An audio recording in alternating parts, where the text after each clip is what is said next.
Chapter 1. A Missing Daughter. Somebody is ringing my office doorbell. It's 9:10 on a Monday morning. That's early for a client to call. But perhaps this is going to be a good week. Last week, business was not very good. I need some new clients. I look at my computer. I want to see the person before I open the door. The little camera over the door shows me a woman in a raincoat. About 40 maybe. Not rich. The raincoat is a cheap one, from the street market. She's carrying a newspaper, the Putney Gazette. I hit the open door button on the wall. The door opens, and the woman comes in. "Are you the private investigator?" "Shirley Holmes," she asks. She looks around the office, probably looking for someone older. "I am." I use my older person voice. "Please sit down, Mrs. Williams." "Edith Williams," she says. She sits down in my best chair and looks around the office again, still looking for that older person. "How can I help you, Mrs. Williams?" I say. "What's your problem?" She looks at me then, and the trouble in her face is clear. "Do you find people?" she says. "Can you find my daughter?" "She left home 5 weeks ago. Just walked out. Took all her things and walked out, and not a word from her. No phone calls.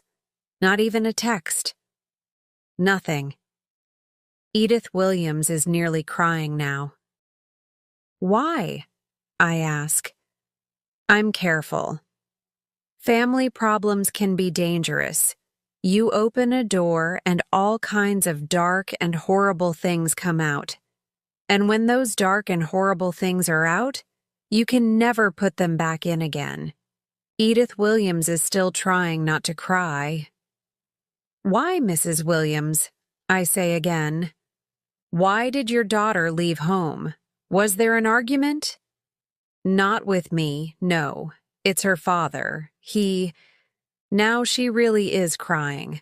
5 weeks of crying, all in 2 minutes in my office. I get her a cup of coffee and sit on a chair next to her. "Tell me all about it, Mrs. Williams.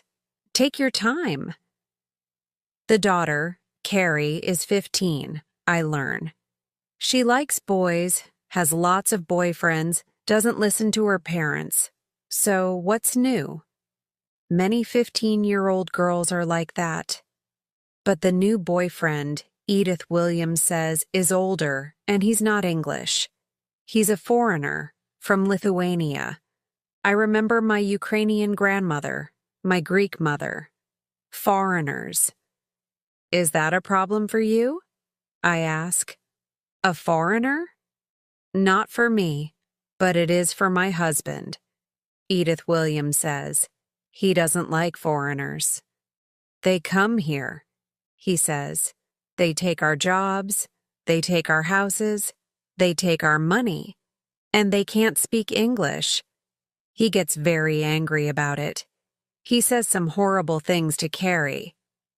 "I don't want this foreigner in my house," he says, and Carrie goes crazy. She calls her father some horrible names, and he gets really angry. He's shouting and Carrie's crying. They don't stop for hours. Edith Williams stops for a second. She can still hear the shouting and the crying, I think. "And what happened next?" I ask quietly. "The next day," Mrs. Williams says, "Carrie left. Early in the morning before we all got up. She left a letter." "Have you got the letter?" I ask. "Yes, I have." She gives the letter to me and I read it quickly. An angry letter from an angry 15-year-old. Nothing useful. I give the letter back to her.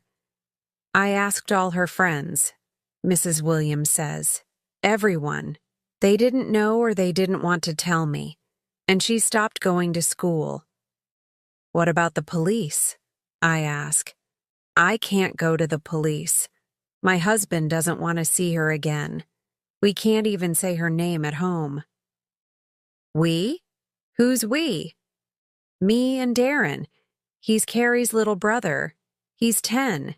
He's very unhappy about all this. I must meet Darren.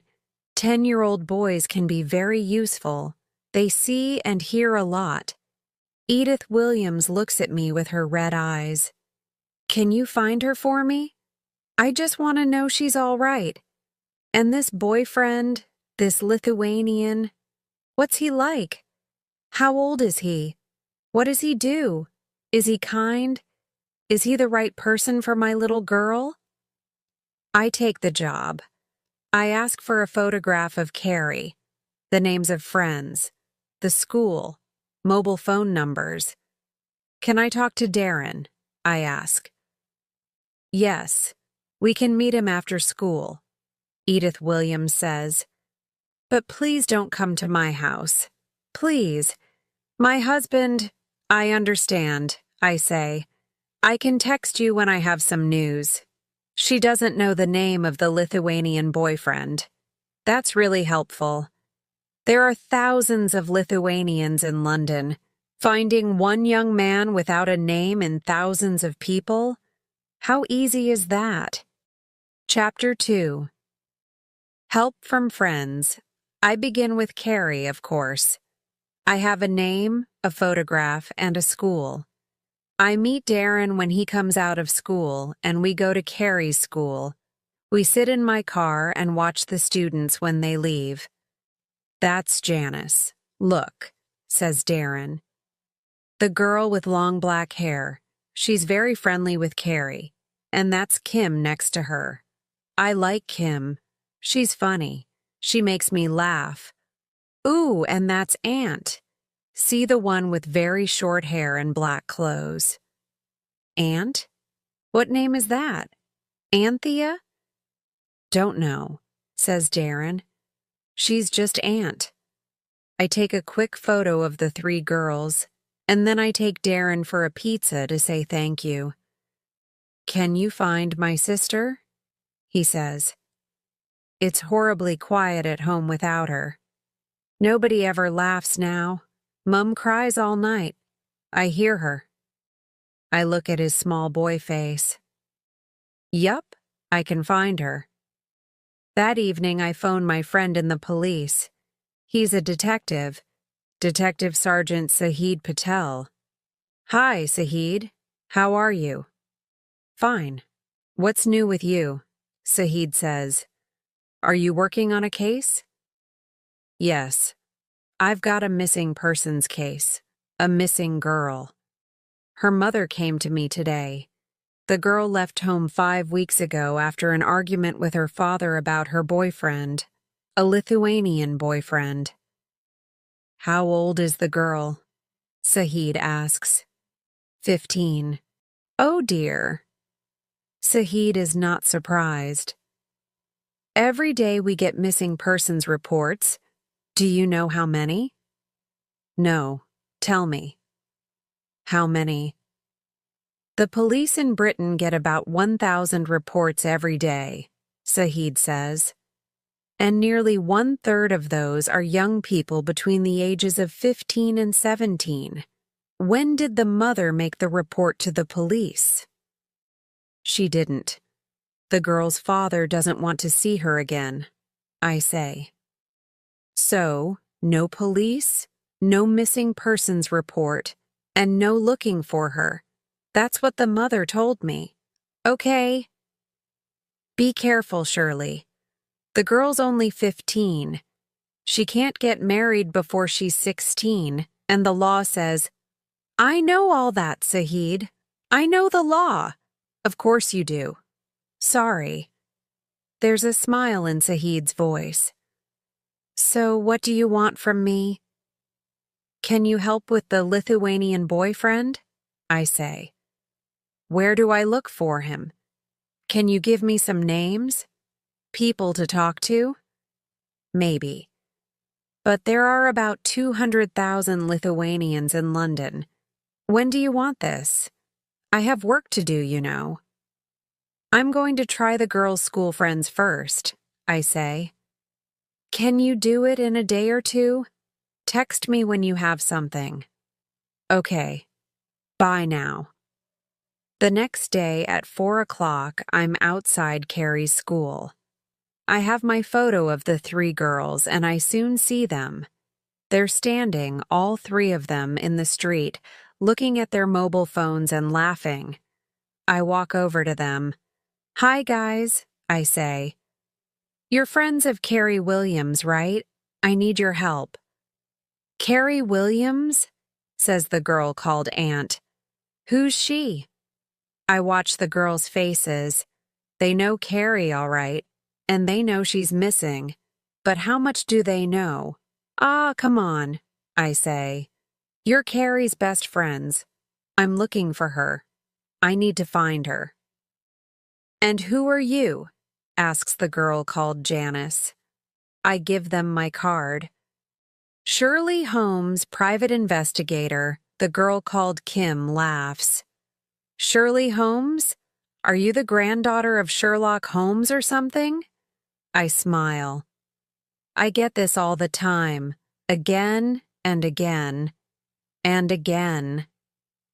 Great-great-granddaughter. He lived in the 1890s.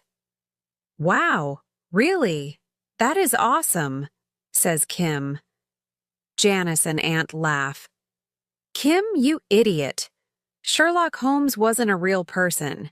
He's just a detective in stories on television. And in books, I say. The books were first. The girls look at me, and their faces are more friendly now. Okay, Shirley Holmes, great-great-granddaughter of Sherlock, says Aunt. How can we help you? Who are you looking for? What was her name again? Aunt is going to be difficult, I can see that. She's a good friend of Carrie's, and she's not going to talk. Do you have mothers? I say. All 3 of you? The girls stare at me. Of course we have mothers, says Janice. What are you talking about? Do you love your mothers? Do your mothers love you? I say. Well, listen. Carrie's mother loves her daughter. And now Carrie's mother can't sleep at night. She doesn't eat. She cries about Carrie all the time. She wants to know that Carrie is all right. Can you understand that? She just wants to know. Kim looks at me with big eyes. Oh, poor Mrs. Williams, she says. Aunt gives her an angry look. We don't know Carrie Williams, she says. Remember? Janice looks at me. Give us a minute, she says. We need to talk. They move away, turn their backs to me, and talk quietly. I can't hear them. Then they come back to me. Okay, says Aunt. What do you want? You know Cafe Nero in Putney High Street? I say. Tell Carrie this.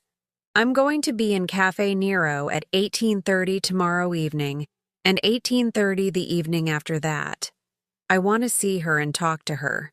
I want to know she's alive and well. That's all. Then I can tell her mother, and Mrs. Williams can stop crying all night. Okay, Aunt says. We got it. Thanks, guys, I say. See you around. See you, they say. Chapter 3. Talking to Carrie. Carrie doesn't come the first evening. I sit there for 2 hours and drink a lot of coffee. 5 big cups, black, no sugar. It's a good thing I like coffee. But she comes the second evening. I'm sitting with my back to the wall, watching the door. Through the cafe window, I see Aunt in her black clothes. She's walking past, slowly, looking into the cafe. A minute or two later, Carrie comes in and walks over to my table. Red hair, green eyes, No smile. I stand up. Hi, Carrie. I'm Shirley Holmes. Thanks for coming. Have a seat. Can I get you a coffee or a tea? I'm using my head teacher voice. Right, girls. Sit down. Open your books. Get to work. I don't want Carrie to have time to think. She doesn't want coffee or tea. She wants to have an argument. I'm not going home, she says. So you can forget that. I don't need my family. I have a new life now. I watch her face, and she stares back at me with angry green eyes. I don't think Carrie is in trouble. Carrie knows what she wants, and Carrie gets what she wants. I think Carrie makes trouble. I begin to feel sorry for the boyfriend. Why are you here, Carrie? I say. What did your friend say to you? She doesn't answer, just looks at me. Did they tell you about your mom crying all night because her little girl is living on the streets? Because her little girl is taking drugs? Because her little girl is in big, big trouble? Suddenly, Carrie has a lot to say. I'm not living on the streets, she shouts at me. And I don't do drugs. I never do drugs. Who told you all this? It's not true. People in the cafe turn their heads to look at us. I smile around at everybody. A smile to say, everything's fine here. Just a big sister, little sister argument. Happens all the time. Enjoy your coffee. Have a nice day. I look back at Carrie's angry face. But your mom doesn't know that, I say quietly. At night, when she can't sleep, she thinks about those things. You're only 15, Carrie, and it's a big, bad world out there. Of course your mom is afraid for you.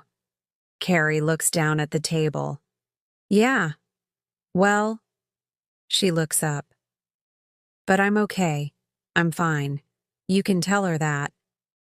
Why don't you tell her? I say. Call her. Text her. Carrie stares at me. Who sent you? She says. Mom? Or was it my dad? Your mom. Look, I'm not texting Mom because I don't want my dad to know. I don't want to see him again. Ever. We're not talking about your dad, I say quickly. I know all about your dad. We're talking about your mom, and your mom needs to know you're all right. But she needs to hear it from you, not me. She texts you every day, you know, and you never text back. Never. Carrie looks away. I got a new mobile and changed my number. I never got her texts. I laugh. Very good, Carrie. You read detective stories, right? Always change your mobile when you don't want people to find you. Dangerous things. Mobile phones. Carrie nearly smiles. Thomas says, she begins, then stops. Is Thomas your boyfriend? I say. The one from Lithuania? Are you still with him? Of course I'm still with him. Carrie is angry again. I love him, and he loves me. We're in love. I try not to smile. How wonderful to be 15 and in love for the first time. That's great, I say. I'm happy for you. But please, please text your mom. Tell her you're all right. Okay, says Carrie. This evening. She looks at her watch and stands up. I must go. I'm meeting someone. Thanks for coming, Carrie. And remember that text. She walks out of the cafe, and 15 seconds later, I'm following her. She's walking down the high street, maybe to the bus station. I've got a minute, but I must be quick. A private investigator always needs to carry a big bag. I stop by a shop window and open my bag. 3 seconds later, I'm wearing a blue t-shirt over my red t-shirt. In another 5 seconds, I have a wig on, and my short black hair is now long blonde hair. Now I'm walking away from the shop window, and I'm wearing glasses. My big brown bag is now inside a small black backpack. No time to change the shoes. Carrie is a long way down the street. I walk fast, nearly running, and watch her red head in front of me. When I get to the bus station, I can't see her at first and walk quickly past all the people waiting. She's there, waiting for the number 71 bus. I wait too, about 20 meters away, and I'm reading the evening newspaper with great interest. A private investigator always has today's newspaper in their bag. But Carrie doesn't look round. When the bus comes, Carrie goes upstairs. This is good news for me because I can sit downstairs at the back of the bus. I can see Carrie when she gets off, but she can't see me. It's a short bus ride, only 10 minutes. Carrie gets off the bus and turns left into a small street. I'm 30 meters behind her. Carrie looks round once and sees someone with blonde hair in a blue t-shirt and glasses. She doesn't know me. Halfway down the street, she crosses the road and goes into a big old house. I walk past the house, not too fast, not too slow. I can't follow her into the house because there are no other people around. You can only hide easily when there are lots of people around. I take the next right, walk for 10 minutes, then turn around and come back. This time I walk to the front door of the big house. There are 6 bells by the door with names next to them. It's a house with 6 different apartments.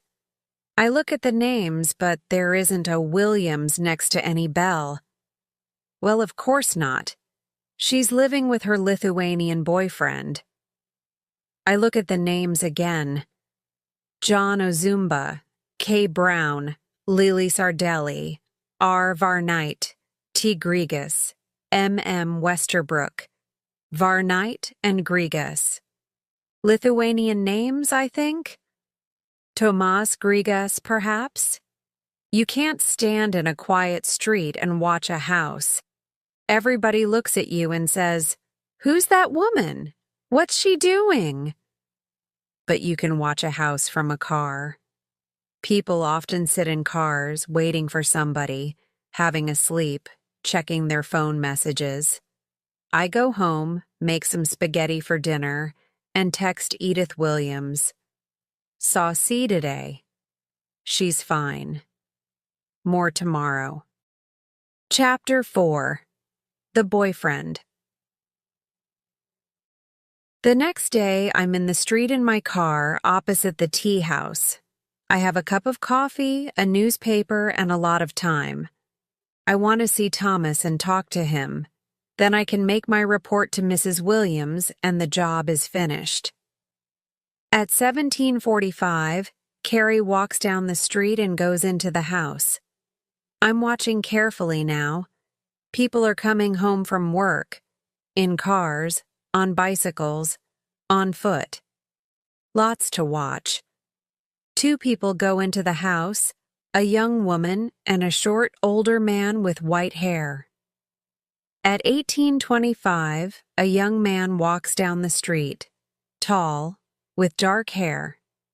He walks to the front door, and in 2 seconds, I'm out of the car, across the street, and standing behind him at the door. He opens the door and turns to look at me. "Hi," I say. "Okay to come in? I'm visiting Mike Westerbrook at number 6. "Yes, that's okay," the young man says. He holds the door open for me, and we walk up the stairs together. "Nice and sunny today," I say. "But rain's coming in later, they say." Says the young man. At the top of the stairs, he turns to the door with number 4 on it. gets out his key, and opens the door. Suddenly, I run back to him. "Hey, excuse me. Is this yours? It was on the floor." In my hand, I'm holding a weekly bus ticket. It's more than 2 months old, but he can't see that because I've got my hand over the date. He looks at the ticket, and I look through the open door of number 4 and see Carrie in the room. Then I'm through the door and inside the apartment. "Hey!" the young man shouts at me. "What are you doing? Who are you? Get out!" I turn to Carrie. "Hello, Carrie," I say. "Did you text your mom last night?" The young man is next to me now. "Who is this?" he says to Carrie. "What's this about?" He stares at me angrily. Carrie looks angry too. "She's a private investigator," she tells the young man.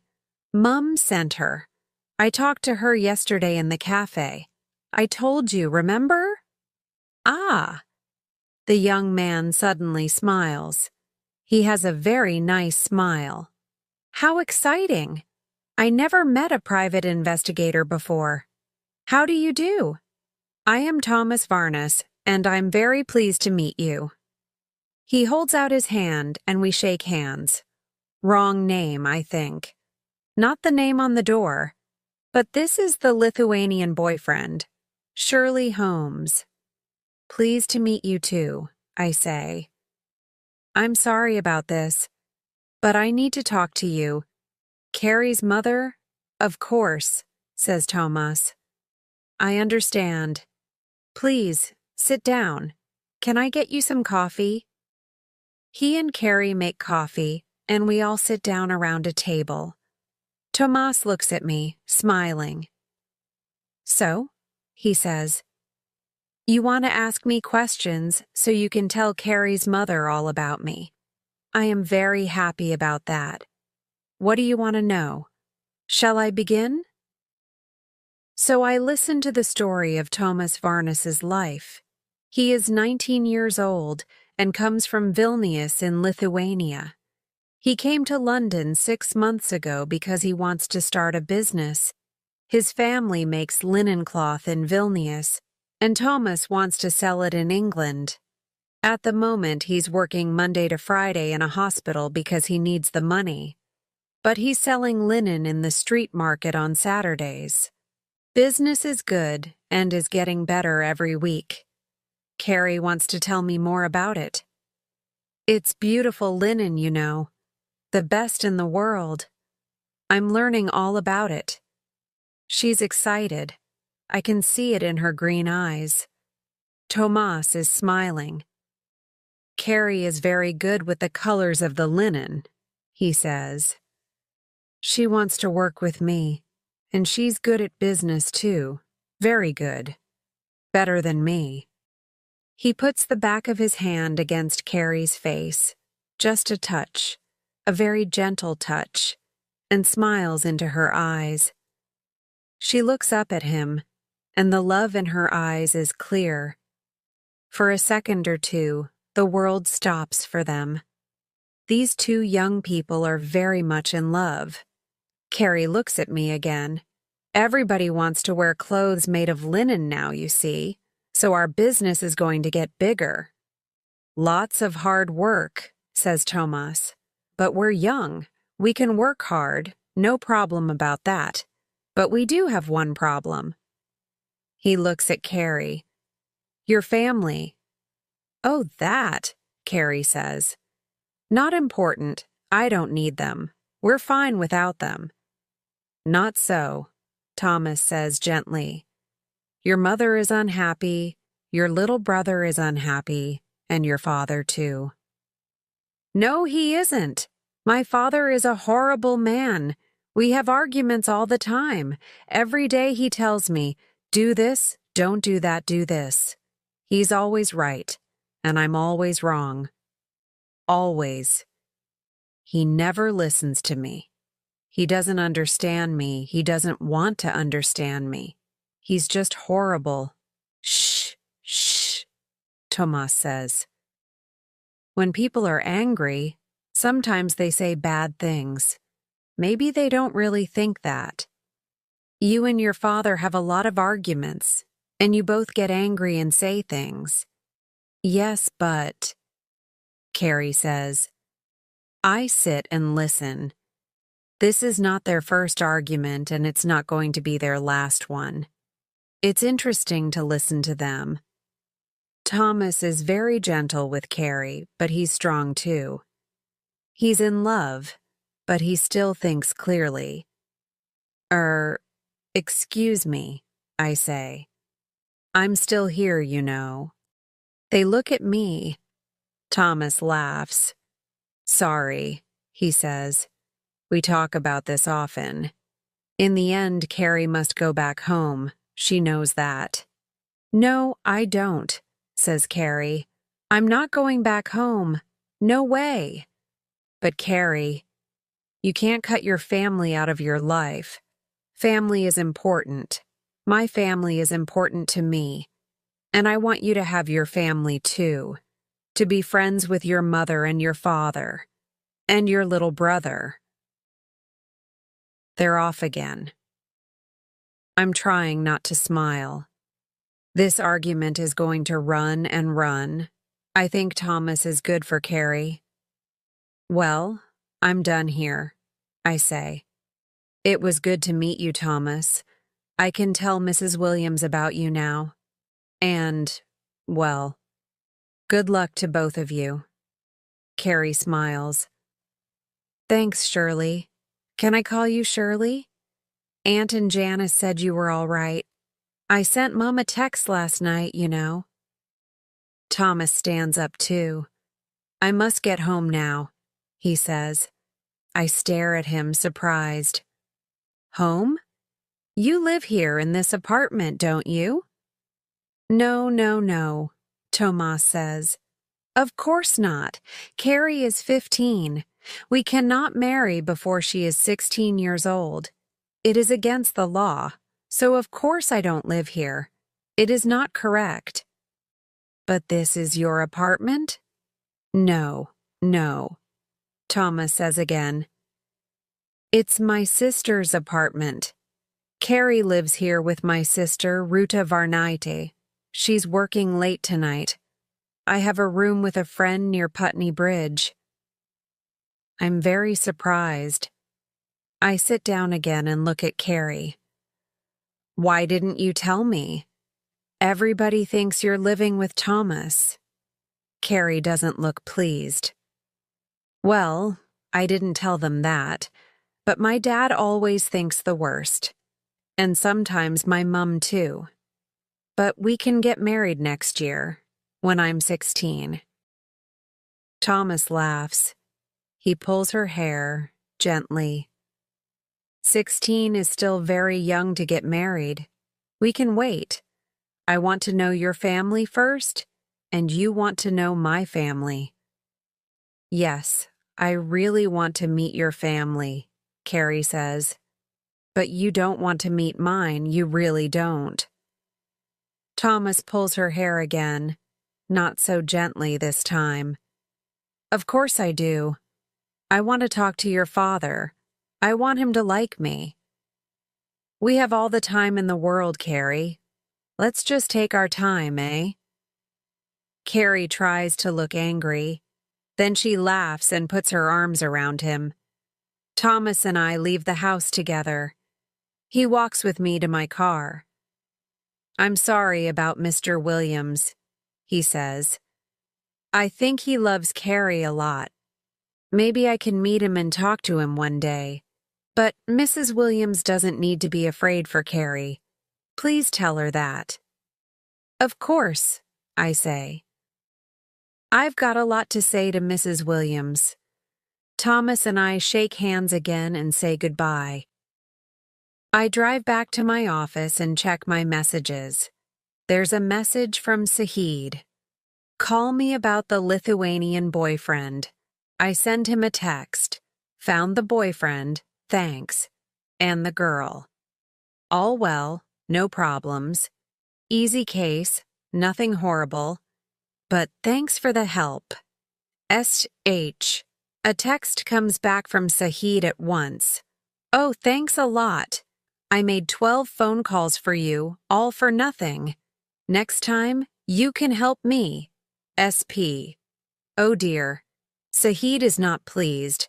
I often need his help, so I must be nice to him. I send him another text. Sorry. Really, really sorry. Can I buy you a beer tonight? SH. A text comes back from him. Okay. The King's Arms, by the river, and 1:00 this evening. See you. SP. Chapter 5. A foot in the door. Kahid and I have a beer together, and I tell him all about the Lithuanian case. A father-daughter problem, eh? Says Saheed. Well, I know all about difficult fathers. Saheed is from an Indian family. He and his sister Layla have their problems with a difficult father, too. But Saheed never talks about his problems. He just does his job. He's a good detective. So, you did a good job there. A happy ending, says Saheed. Yes and no, I say. One more thing to do. We finish our beer and leave. Say hi to Layla for me, I say. Layla is my best friend. She's a lawyer. Layla, Saheed, and I have a lot of arguments about the law and the police and private investigators. We have a good time. I'm always right, of course. The next day is Saturday. I do some work on my laptop in the office and think about the Lithuanian case. How many young men are there like Thomas Varnas? I think about it some more, then I leave and walk to the Williams house. It's not far from my office. Mrs. Williams opens the door, sees me, and tries to shut the door again. But my foot is in the door. Can I come in, Mrs. Williams? I say, just for a minute. It's Saturday. My husband's at home. Edith Williams says, Please speak quietly. Look, I've got your money ready. Here it is. And thank you. Thank you. Carrie is texting me every day now, so I know she's all right. Please go now. Please don't. Who's that at the door, Edith? It's a man's voice. A big, strong voice. Oh, nobody, Mrs. Williams says quickly, but I'm inside the door now and looking at Mr. Williams. Oh, hello, he says. Who are you? Shirley Holmes, private investigator. How do you do? Your wife wanted me to find Carrie and to talk to her boyfriend. What? Mr. Williams turns to his wife. What did I say to you, Edith? He shouts. We're finished with that girl. We don't speak to her. We don't talk about her. And it's good news, Mr. Williams. I use my head teacher voice again. He's still shouting at his wife, so I shout too. And smile and smile. Yes, it's very good news, Mr. Williams. Your daughter Carrie is alive and well and living in London, and she has a wonderful boyfriend. Mr. Williams stops shouting and stares at me. Behind him, I can just see Darren's head. He's looking round a door with big eyes. Carrie's boyfriend is a very nice young man. His name is Thomas Varnas. He's 19 years old. He's a hard worker. He's kind. He's a foreigner, Mr. Williams says angrily. You have a problem with foreigners? I say. Mrs. Williams closes her eyes. She's waiting for something. What? A lot of bad language about foreigners from her husband? I look at Mr. Williams again, but he isn't saying anything. He's just staring at me angrily. And suddenly I understand. His problem isn't with foreigners. it's with his daughter. He wants to know that Carrie is all right.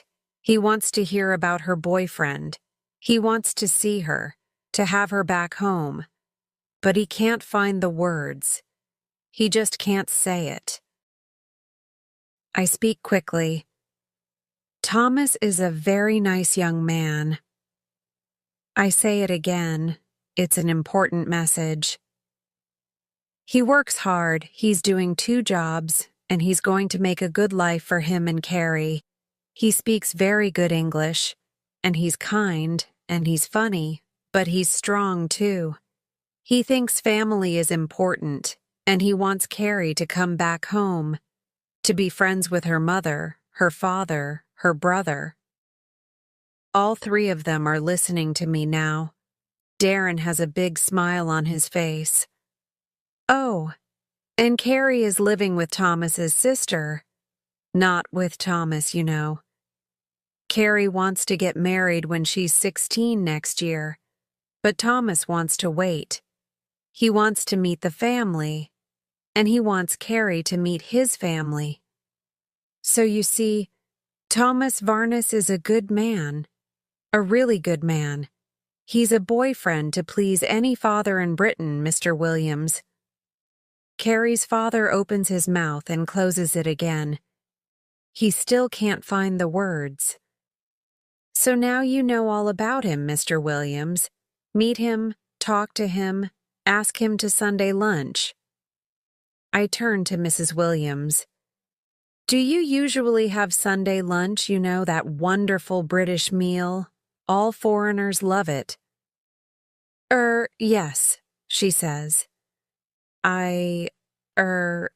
Yes, I always do a nice Sunday lunch. Well, there you are then, I say. I smile around at everybody. Sunday lunch. That's a good way to meet your daughter's boyfriend. I take my money from Mrs. Williams, give Darren a big smile and a wave, and walk to the front door. Nobody's shouting, nobody's crying. So far, so good. Have a nice day, everyone, I say, and close the door behind me. Chapter 6. A surprise visitor.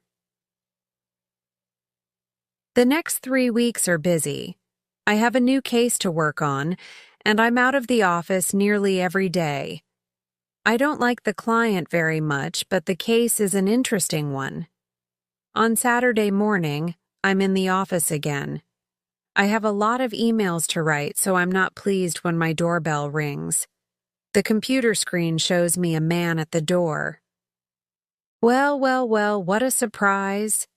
I hit the open door button, and the man comes in. Mr. Williams, good morning. How are you? I say. What does he want? Morning, Ms. Holmes. He's not friendly, he's not unfriendly. He looks around my little room. Nice office, he says. Can you see the river from your window? He walks to the window, looks out. What does he want? Does he just want to talk about my office? Maybe the weather's next. It's colder today, he says. Autumn's coming. I wait. He comes away from the window. Can I sit down? Just for a minute. Of course. Please, I say. Now he looks at me. I just wanted to say, well, you were right about Thomas Varnes. He's a fine young man.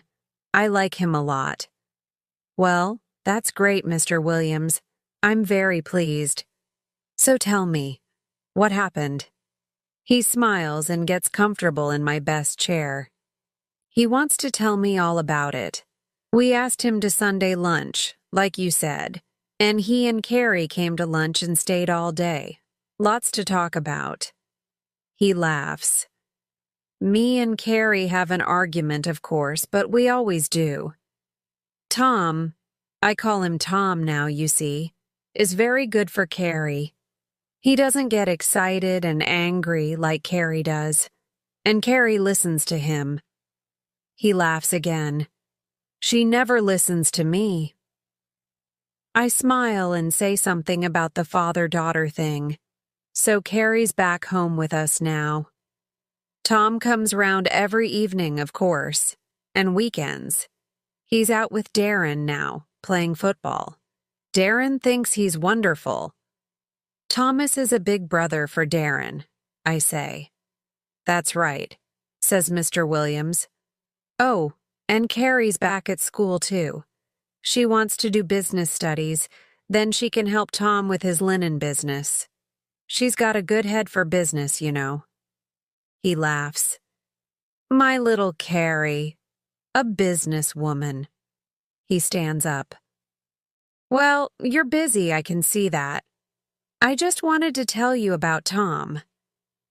I like good news, Mr. Williams, I say. And it was good of you to come. I walk with him to the door. At the door, he says, You helped my family a lot. Maybe one day you need help. Just call me. He gives me his business card. Anything. Who knows? Who knows? I'm going to remember those words.